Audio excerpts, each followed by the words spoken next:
Olá, seja bem-vindo a mais um vídeo da série Edificando. É uma série que existe com o propósito de colaborar, de contribuir com a tua caminhada, com a jornada cristã e, por que não dizer, para edificar o teu ministério. Gostaria de compartilhar uma pequena porção das Escrituras hoje, falar sobre castelo de areia ou castelo na areia.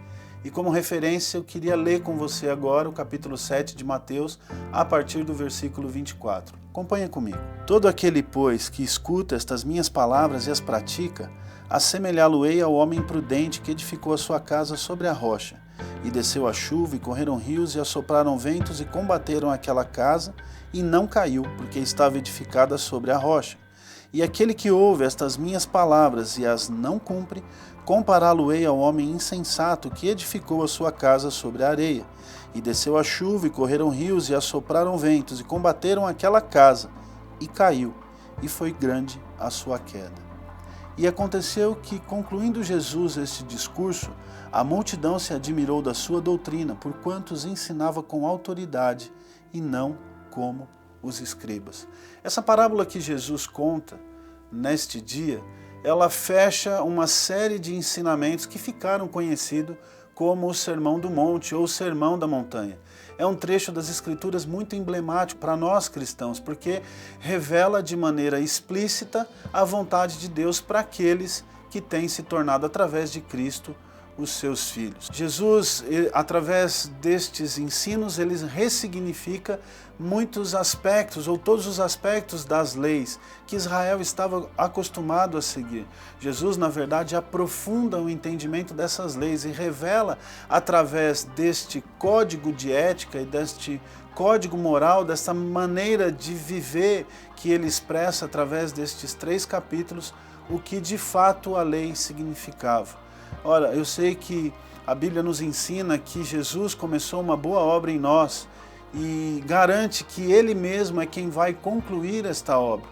Parece um pouco complicado dizer isso, ou difícil de entender, porque se a gente olha para estes capítulos, a gente percebe ali um código de conduta. Mas seria isso do tipo, faça isso e seja salvo? Não, pelo contrário, é diferente disso. Jesus não está apenas escrevendo ou ditando um livro de regras para que a gente viva daquela maneira, mas ele está mostrando o ideal de viver, o ideal que nós devemos perseguir, o ideal que nós devemos buscar viver, porque de verdade, quando fazemos isso, nós estamos fundamentando a nossa vida numa rocha que é Jesus, que são os ensinos de Jesus para a nossa vida. Eu sei que quando a gente olha para a lei, a única conclusão possível de se chegar é de que nós, por nós mesmos, não temos condição nenhuma de cumprir com as leis.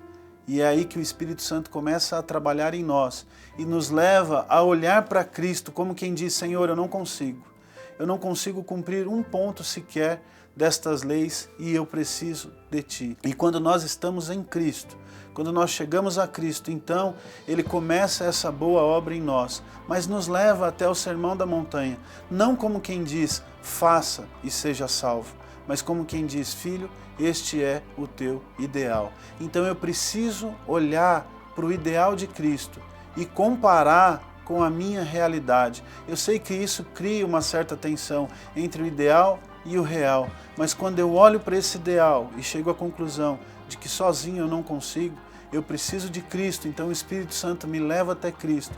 Cristo continua trabalhando em mim, continua me mudando, continua me transformando, continua realizando esta grande obra.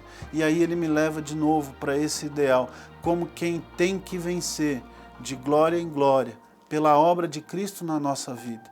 Esse livro, esses 3 capítulos, são muito importantes, de fato, para a nossa jornada, para a nossa caminhada. Eu quero incentivar você a continuar ou a gastar um tempo lendo. Se você nunca teve a oportunidade de ler estes versos, estes ensinamentos, nós vamos perceber ali muitas felicidades ou bem-aventuranças, coisas que são difíceis para nós, sozinho de fato, realizarmos, mas coisas que são perfeitamente possíveis quando estamos em Cristo. Cristo vai nos ensinar aqui nesta palavra, por exemplo, que feliz é aquele que sofre perseguição, Ou que feliz é aquele que tem a oportunidade de oferecer a outra face, mesmo depois de ser agredido, de ter sido agredido. Ele vai nos ensinar a importância do perdão, ele vai nos ensinar, enfim, como nós nos comunicamos ou devemos nos comunicar com as pessoas que estão ao nosso redor. E essa parábola vem dizer para a gente isso, que nós devemos não apenas sermos bons ouvintes do Evangelho, mas que nós precisamos praticar cada uma destas palavras. Ainda que eu olhe para um ponto ou mais destes trechos, destes textos e destes ensinamentos e conclua sozinho, eu não consigo.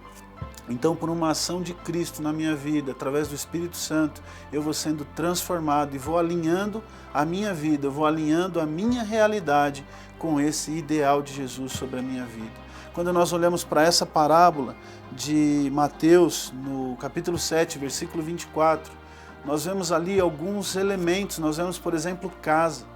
E casa fala da minha vida, fala do que eu sou, fala das coisas que eu construí pela minha experiência, pela minha vivência. Fala de como eu me comunico com as pessoas. Casa aqui fala da minha reputação. É mais ou menos assim, se eu abro a minha casa ou se eu abro a minha vida, o que é que as pessoas irão ver? O que é que as pessoas verão em mim, na minha vida, na minha casa? E a resposta disso depende sobre qual fundamento eu lancei a minha casa, sobre qual fundamento eu lancei a minha vida. A gente também tem um elemento aqui, rocha.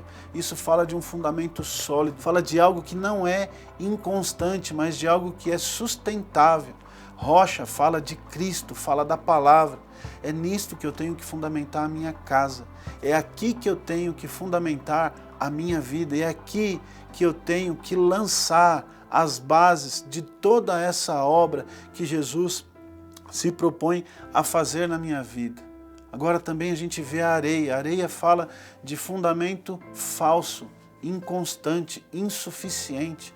Fala das mentalidades, de crenças básicas, de coisas que eu suponho ser certo, de coisas que eu imagino que agradam a Deus, mas que se eu não olhar para estas palavras de Jesus, para este ensino de Jesus, talvez a minha realidade esteja muito distante do ideal que Cristo propõe para cada um de nós.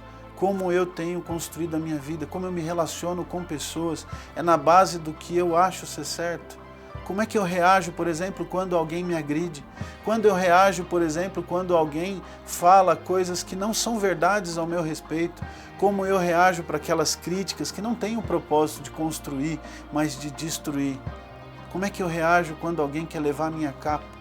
Que reação eu tenho quando alguém desfere um golpe contra o meu rosto? Eu sei que muitas destas palavras ou destes textos nos levam a pensar em coisas figuradas, mas o que Cristo quer nos dizer é assim, como você reage às situações do dia a dia, como você reage. Talvez isso seja um fundamento falso, talvez isso seja areia onde nós estejamos lançando a nossa casa.